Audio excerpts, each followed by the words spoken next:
Hello दोस्तों, आज के इस वीडियो में हम लोग देखने वाले हैं टेंस एमसीक्यू एक्सरसाइज, जिसके अंतर्गत हम लोग देखेंगे आज choose the correct form of verb, यानी कि क्रिया के सही रूप को भरेंगे हम लोग सेंटेंस में।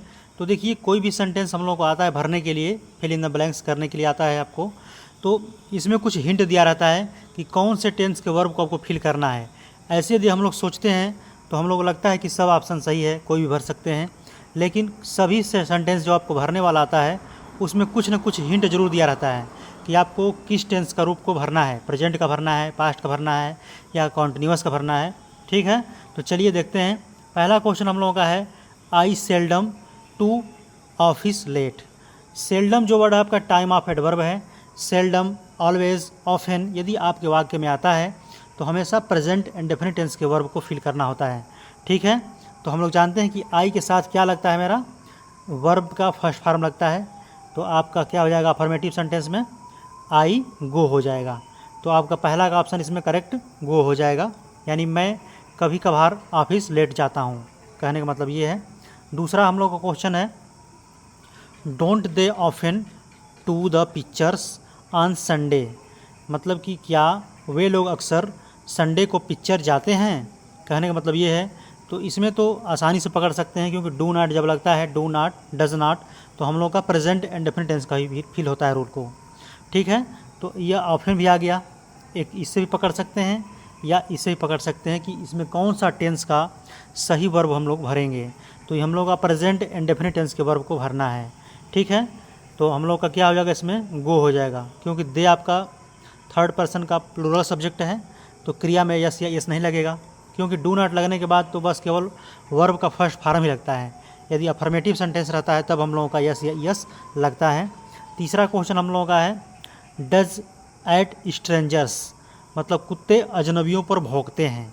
तो देखिए, इसमें आप कंफ्यूज हो जाएंगे कि इसमें कौन सा लगाएं हम लोग, क्योंकि ये भी लगाएंगे ये तो होगा नहीं, मतलब वर्क लगाएंगे तो भी सही मान सकते हैं। लेकिन इसमें कॉन्सेप्ट इसका क्या है कि कोई भी रियल फैक्ट हो या कोई यूनिवर्सल ट्रूथ हो तो उसको भी हम लोग प्रेजेंट एंड डेफिनिट टेंस के रूल पे ही समझना पड़ता है, यानी कि प्रेजेंट एंड डेफिनिट टेंस के हिसाब से वर्ब को भरना होता है।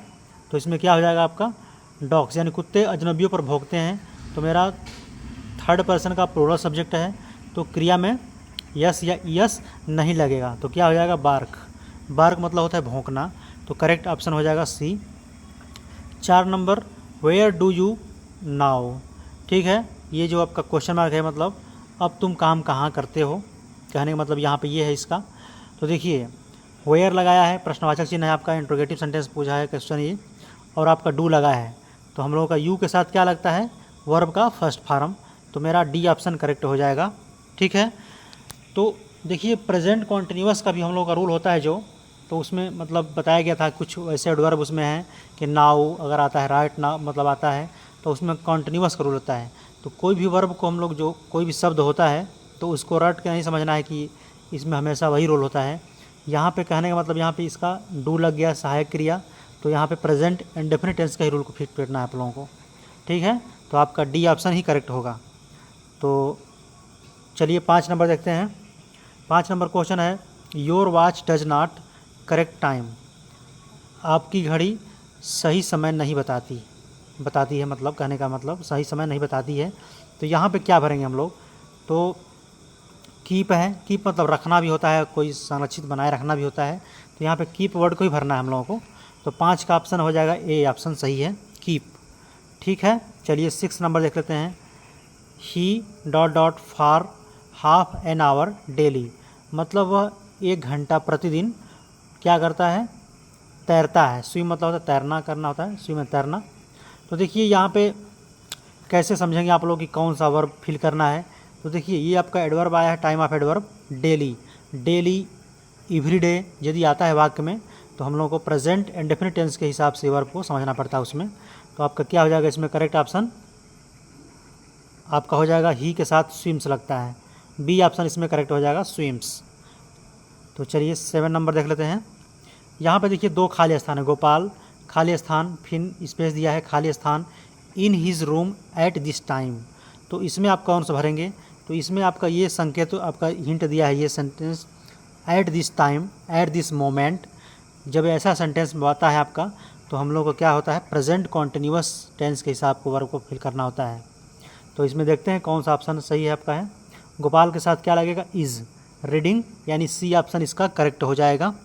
8 नंबर क्वेश्चन है, my father rarely in the day time, मतलब स्लीप को भरना हम लोगों को इसमें। तो मेरे पिता कभी कभार, रेयरली मतलब कभी कभार शायद ही, इसका मतलब होता है दिन में सोते हैं। कहने का मतलब यहाँ पे ये है। तो ये आपका वर्ड ध्यान देना है, जो एडवर्ब मेन है उसको ध्यान देना है, उसी से आपका काम चल जाएगा। जैसे ऑफन आ गया, ऑलवेज आ गया, रेयरली आ गया, सेल्डम आ गया। तो ये सब आने के बाद हमेशा प्रेजेंट इंडेफिनिट टेंस के रूल को ही समझना पड़ता है आपको, यानी प्रेजेंट इंडेफिनिट टेंस के जो हम लोग वर्ब भरते हैं उसमें वही वर्ब इसमें फिल करना होता है। तो इसमें क्या हो जाएगा आपका, माई फादर के साथ क्या लगेगा, स्लीप्स लगेगा। तो आपका थर्ड पर्सन का सिंगुलर सब्जेक्ट है, तो डी ऑप्शन इसमें करेक्ट हो जाएगा। 9 number question, Prakash went to Kanpur last year. ये देखिए इसमें संकेत क्या है, लास्ट ईयर। यदि लास्ट ईयर आ गया यानी पिछले वर्ष, तब आप हम लोग का सेंटेंस किस में जाएगा, पास्ट में जाएगा। तो मेरा सेंटेंस अफर्मेटिव सेंटेंस है, प्रकाश के साथ क्या लगेगा, वर्ब का सेकेंड फॉर्म लगेगा। तो हम लोग का क्या हो जाएगा, वेंट। 9 का ए हो जाएगा correct option.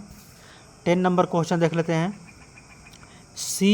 Did see dot dot him स्टरडे।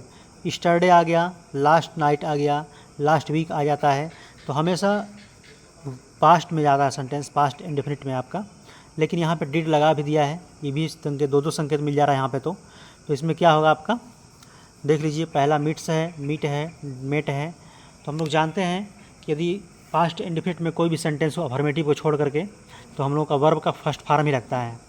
तो क्या हो जाएगा आपका इसमें, बी ऑप्शन इसमें करेक्ट हो जाएगा। मीट, मीट मतलब होता है मिलना, ठीक है। 10 का बी करेक्ट हो जाएगा। 11 number, a heavy rain last night, यानी कल रात भारी बारिश हुई थी, यानी कल रात या पिछली रात बोल सकते हैं, भारी बारिश हुआ था। तो देखिए यहाँ पे लास्ट नाइट, तो क्या संकेत मिला आपको, पास्ट में जाना है आपको। पास्ट में क्या लगेगा, यहाँ पे अफर्मेटिव सेंटेंस है, तो यानी कि वर्ब का सेकेंड फॉर्म लगेगा, अफर्मेटिव है तो फाल एंड थर्ड आपका है, फेल होगा आपका। सी ऑप्शन इसमें करेक्ट हो जाएगा, fail. A heavy rain fail last night, यानी कि कल पिछली रात, यानी पिछली रात भारी बारिश हुई थी। 12 नंबर क्वेश्चन आपका है, I dot dot A car. तो जानते हैं हम लोग पोजीशन का दिखा रहा है इसमें, तो इस आई के साथ क्या लगता है, हैव।